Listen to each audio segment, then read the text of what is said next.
Hi guys! So today I'm going to make a video about the difference between Jehovah's Witnesses and other religions out there.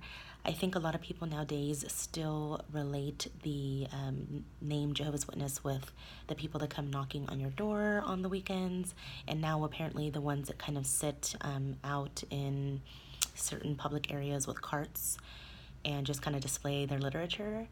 And a lot of people still kind of don't really know who Jehovah's Witnesses are. So as much as the witnesses like to tell their followers that the world is taking note of who they are because of the preaching work, it's still really not a big difference to them, to the world that is. So I actually wrote down some notes, so hopefully my thoughts won't be all over the place. The first thing I noted is the reasons why some are drawn to the truth or to the religion. I feel like with other religions, mostly you're kind of born into it, and there are a few people that do have a lot of questions and they search for it, for some kind of connection in any religion that they're drawn to. With the witnesses, I have noticed that the common thread is, for a lot of them, is there's some kind of tragedy that led them to the witnesses, or that apparently led the witnesses or Jehovah to them. So, for example, you will often hear experiences told in the assemblies that the witnesses go to, a huge auditorium, where the whole district assembles, or the circuit gets together, and they'll pick a few faithful witnesses to get in the middle of the auditorium, and there's like an elder that usually interviews them. During these interviews, oftentimes when it's about being faithful to Jehovah, they will mention that maybe they grew up in a very troubled household or a broken home and they never felt any love, or they had gotten into some kind of phase when they were kids and were doing drugs, and they were members of, some gang, some were prostitutes, some, things like that. And then right when they were in the depths of despair, they prayed to God to give some kind of sign, and then there was a knock at the door. Typically, that's how the stories go. And who was at the door? Jehovah's Witness was there.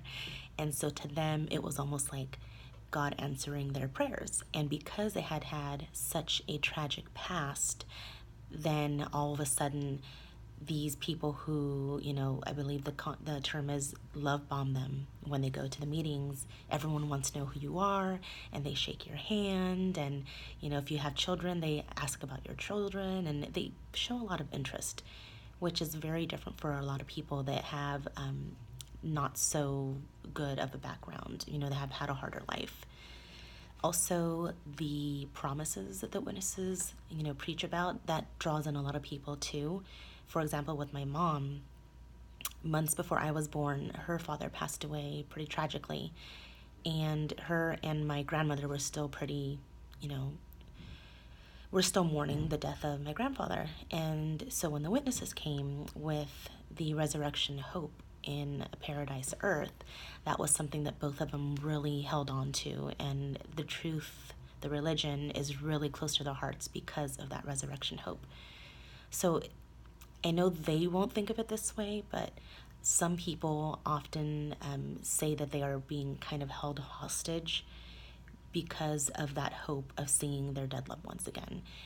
Because if this isn't the truth, if it's not the true religion, then that resurrection hope doesn't exist, and their hopes of seeing their, father or a spouse that maybe passed away is gone. And that's pretty heartbreaking too, if that's the only thing you've ever believed in.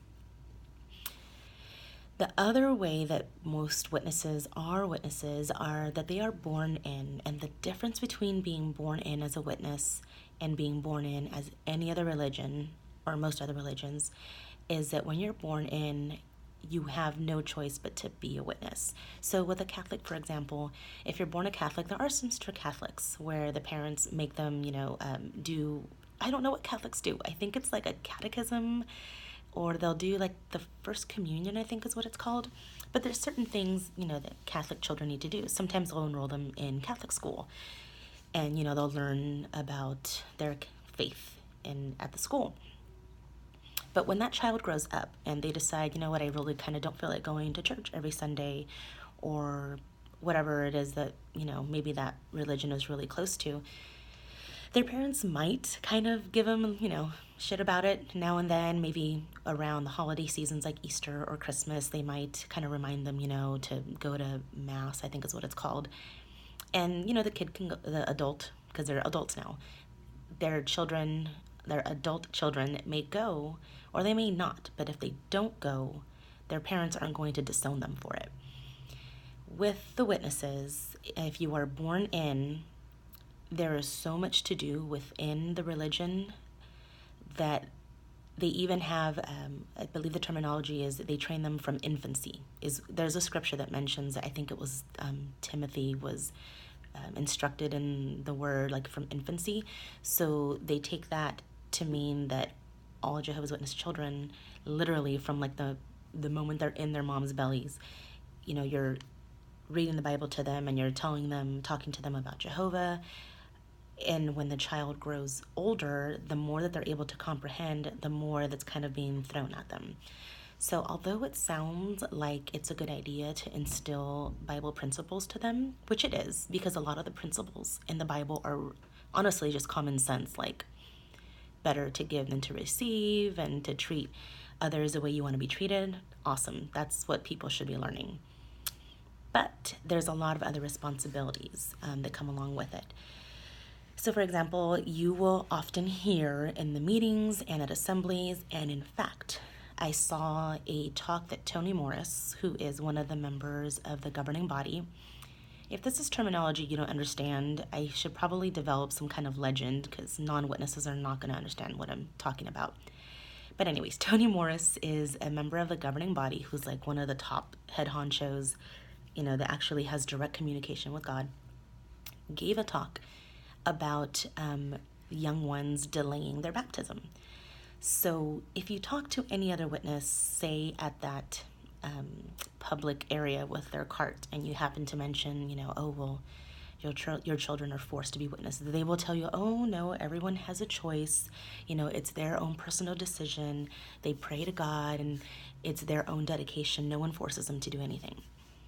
However, in these talks, like the one that Toni Morris gave, he talks about young ones delaying their baptism, and he kind of ridicules it like, what are you waiting for? This is the truth. And he actually goes to the extent of telling parents, oh, if your kids are so gung-ho about getting their driver's license at, I think it's, 16? Then if they're so gung-ho about that, then why aren't they, if they're ready, if they're mature enough to get their driver's license, then what's stopping them from taking their dedication and baptizing, themselves as a Jehovah's Witness? Kind of almost making it seem like, well, if your kids don't want to get baptized, but they're ready to get their driver's license or permit, maybe you should hold off on that, because if they're not ready for baptism, then surely they're not ready to drive out in public. So it's little things like that that you hear that kind of make kids feel pressure that, oh, well, shit, I'm supposed to. I have to. There's no other, way to go about it. Even after they get baptized, then they also get pressure about doing other things around the hall, such as, mostly boys. Boys get to do a lot of things. Girls don't have very much responsibility in the hall. So boys have the opportunity to yield the microphones. So when you answer, they walk up and down the little corridors and they hand you the microphone, and then, you take it and you answer at the meeting and you give the microphone back, and they do that pretty much all meeting. There's also a special area where the sound is controlled. So the volume in the front of the hall when they give their talks, and next to them, sometimes there would be a table or a set of microphones for sisters to go up and do a little demonstration. That sound control area, controls everything. So they would be responsible for adjusting everyone in according to however it would sound the best way. They also are able to give talks at the front of the hall. I mentioned earlier that there's 2 microphones for the sisters because sisters are not allowed to teach the congregation. It's not in their place to do so. But the boys are able to go even as young as whenever they can read, so 5 years old, and I'm assuming some even younger, have some kind of like little boosting area that they can stand on, and then they're there at the podium, and they give, they do like a Bible reading. And when one does that at such a young age, like the whole hall, I swear, just like erupts in like a huge applause. So then all the other little kids that maybe are older than that start feeling like, well, shoot, like I guess that's what I'm supposed to be doing. That's what my parents want me to do. Little Timmy got applause because of that. And then you start feeling down on yourself for not being like little Timmy. And another thing I wanted to talk about, specifically with the kids and the expectations, I kind of lost my train of thought on that. But that's one of the ways that being born in as a witness is different than being born in a lot of other religions. There's a lot more pressure with witnesses. The second little bullet point I have here is the witnesses are known for their message that the end is near. So a lot of you will hear that, the end of the system of things is around the corner. But another huge message that I've noticed is that Jehovah will solve all of their problems. So they literally don't have to worry about anything. Throw your burdens on Jehovah or he'll lighten the load. Little comments like that make witnesses not concern themselves about fixing their own problems, which I know it doesn't really sound like it's that big of a deal, but it could be something as simple as like health problems.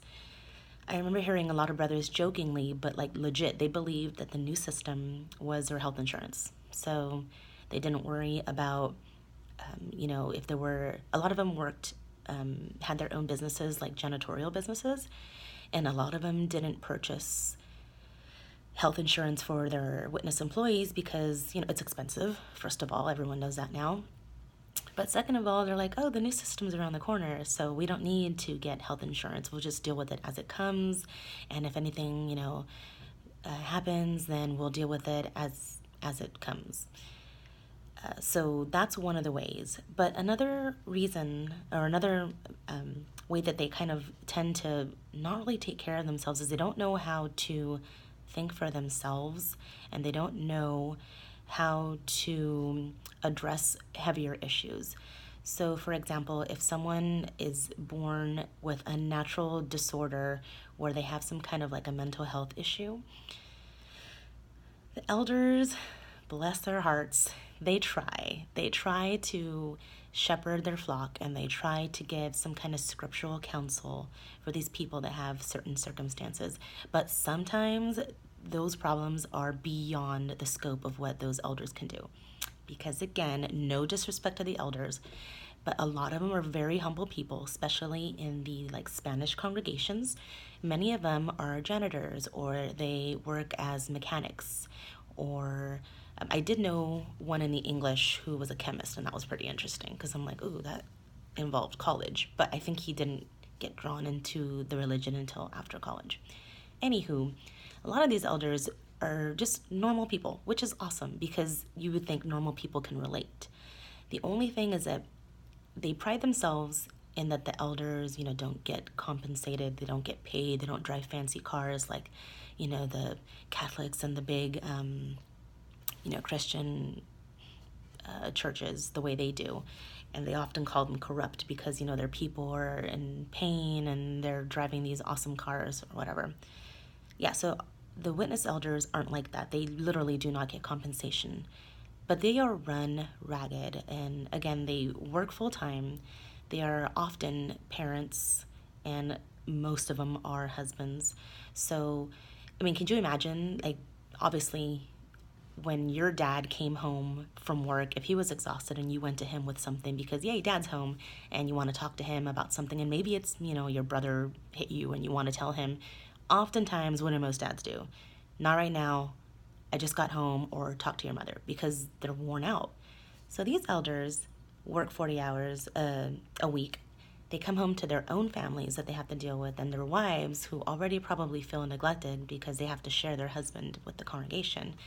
And then they go to these meetings where oftentimes they have assignments that they need to prepare for so that they can do these assignments during the meeting days. And then you have like these brothers on the side talking to them saying, hey, I'm having issues at home and I need, a shepherding call, or I need some advice because of this. They literally are run ragged. And so it's just like the way your dad would kind of just brush you off when he comes home and you're trying to talk to him about something.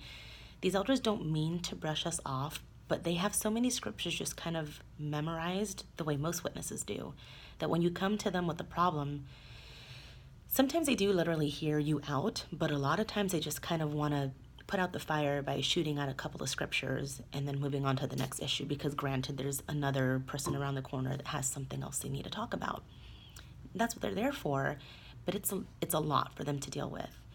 So these elders, these honestly really kind-hearted people, are trying to do so many things at once, and they're not maybe equipped to handle certain issues like mental health issues or certain problems within the marriage, that it becomes an issue because witnesses they rarely ever, I've never heard personally, so I can't say they never do, but I've rarely heard of an elder recommending an outside source for help for mental health issues or marital issues, which can be detrimental to the person who's going through the hard times, because then they're made to feel like, well, shoot, I went to the elder and he gave me help, which is like a couple of scriptures, but they still feel bad.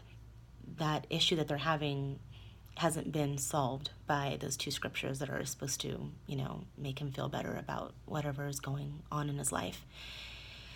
So oftentimes witnesses will feel like, if I'm still feeling bad, even after I talked to the elders and they gave me counsel, then obviously the problem's not with the Bible or with the counsel, it's with me. I have the issue. And so witnesses, if you have friends or family that are witnesses, you'll often notice a lot of them are very down on themselves. They have pretty low self-esteem because of this constant reminder that they tell themselves, I still feel like crap after talking to the elders. I still feel like something is missing, even though I got all these volumes of the publications and I studied all, I could about this topic of depression, and I still feel depressed.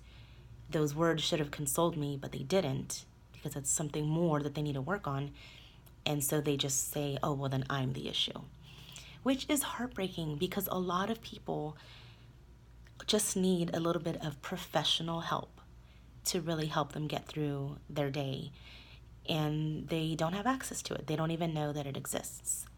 Oftentimes when professional help is mentioned in the publications, such as like therapy or marriage counseling, if it is mentioned, it's oftentimes with like a negative connotation, meaning that because it comes from the world and the world doesn't understand Jehovah's commandments, then their advice is not going to be the best advice because it doesn't come from Jehovah.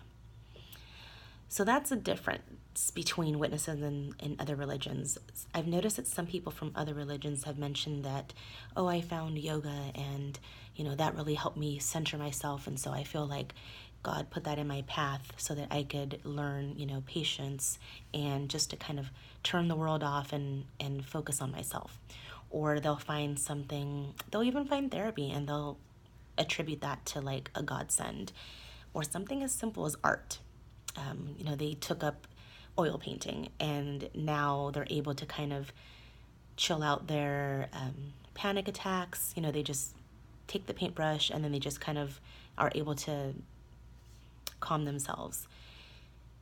And they'll attribute that to maybe, again, like a godsend. Like if it wasn't, for God bringing me this in my path, then I would be a crazy person. I'm exaggerating. But witnesses don't have that. Witnesses don't believe that anything of the outside source is a method that they can use to help themselves. Something as simple as yoga or art could really help a lot of people. But if it doesn't come from the Bible and if it's not in the literature that the Watchtower produces, then it's not something you need to busy yourself with. Which reminds me of something else. I feel like I've talked quite a bit and I still have a little bit more to say, so hopefully this doesn't extend too long because I'm already like at the 20-minute mark. But this reminded me of this one talk that I heard. I think I was like 13, 14, maybe a little older. There was this brother that gave, I don't know if it was a special talk, but it was a Sunday talk. And I remember he walked up to the podium And every now and then you'd get like a brother that brings like props, and we would get all excited because it's not something that we were used to. Although now I hear that they play movies and stuff. That's a different thing. So he brought up this like vase, and he had two containers. One had like, I don't know, large size, maybe golf balls. I think they were golf balls. And then the other container had small little stones like pebbles. And he mentioned that the golf balls were supposed to represent the like the kingdom interests. So like praying, going to meetings, preparing for your meetings. I don't know if you guys have seen my last video, but I mentioned that being a witness is pretty heavily involved. It's not just going to the meetings and preaching. It's, you know, your personal study, your family study, the 3 meetings that you go to you have to prepare for. And preparing involves reading the publication, reading the scriptures that are quoted in the paragraphs, meditating and thinking about how that scripture applies to that paragraph, and then, you know, highlighting and making little side comments on the margins. And because you're expected to give a comment at every meeting, at least, you know, one. Otherwise, it kind of looks bad on you. So you have to prepare for those meetings, and then you have to go to the meeting and you have to comment. And the preaching work involves often training and like doing presentations so that you know what you're talking about when you go out and preach. And then during like special campaign months, you're expected to boost up your service hours. So it's heavily involved. So each one of those golf balls was representing something like that: studying, praying, meeting attendance, service, things like that. And then the pebbles was supposed to represent everything else, like maybe watching TV, reading a book, going on vacation, hanging out with friends, things like that. So the first thing he did is he got the vase and he filled it with the little pebbles, which probably filled it about 3/4 of the way. And then he tried putting in all the golf balls. And obviously it didn't fit. They were overflowing. It couldn't fit like the last 2 or 3 golf balls. So he took out all the golf balls, took out the pebbles, and then put the golf balls in first, and then the pebbles on top. So as you can imagine, the pebbles would kind of fall into all the little crevices that were between the bigger golf balls, and magically everything fit in the vase. Nothing was overflowing. So what this illustration was supposed to prove is that if you put Jehovah's kingdom interests first, then everything else will fit into place and nothing will be missing. It sounds awesome. And I remember when I heard it, I was just like blown away, like, oh my God, we're so blessed to have this brother give this talk because, you know, now I know how to live my life and it makes so much sense. And honestly, when you see that visually and when you think about it, putting God first, it's something that makes sense. The thing with the witnesses, though, is that putting God first involves so many things. So when you do all that preparation and service and attendance, and then you try, you know, doing things that would make you happy, like hanging out with your friends, going on a weekend trip somewhere, you start getting really tired and you're pretty much worn out. And since you're already pre-wired to not remove anything that's kingdom related, because you know that's a source of refreshment. When you go to the meetings, you are refreshed, and Jehovah's burdens or Jehovah's commandments are never burdensome. So you don't, even though you kind of think, oh, I wish I could just skip service this weekend, or I really don't want to prepare for the meeting, I kind of already know the subject, so I'll just wing it when I get there. Although you kind of think it, you know you're not supposed to be thinking that. And so if you want to try to lighten your load, you start taking out pebbles. So maybe you don't hang out with your buddy every weekend for basketball because it's wearing you out, and then you're not preparing for Sunday. So you start cutting down on, you know, basketball. Then you're not having time to prepare for the meetings that you go during the week. So you're thinking, okay, well, you know what? I know I have to pay bills, but I probably should cut down on overtime because when I get home, I just grab, you know, change, grab something to eat real quick, and then head out to the meeting, and I don't prepare for them. So you start cutting back on your hours of work. And you struggle with your bills, but you're like, oh, if I put Jehovah first, he's going to answer my prayers, and I won't have to worry about this major bill that's around the corner. And you're still tired, though. So then you think about cutting something else, and you just keep cutting away at things that you do for yourself as a form of stress relief or entertainment. Just nothing wrong with entertainment, especially when it's something like basketball or, I don't know, watching a movie with your wife for like a date night or something. But you're so exhausted and, again, run ragged with all the things that is expected of you that you start cutting out things that you know you should be cutting out, and you still feel exhausted because there's still so much more that you could always do to, what's the word I'm thinking of? There's always a way for you to expand your, I can't even think of it, but the kingdom interest is like the number one thing that witnesses need to focus their energy on. So if you're doing, 10 hours of service per month, you'll get constant reminders to try to do more. What's holding you back? So again, it's just a constant guilt that you feel because you want to do these little things like hang out with your friends, but you also know that if you don't give your all towards the kingdom, then you're not making Jehovah happy, and that's a really crappy feeling to have all the time. That's that thought. I think that's all I want to go over today. There are a couple other thoughts about the treatment of women and children that I really wanted to talk about, but I think it's running kind of late. It's almost half an hour that I've been talking, and I think I'm going to leave it with that thought. So hopefully you guys enjoyed this video.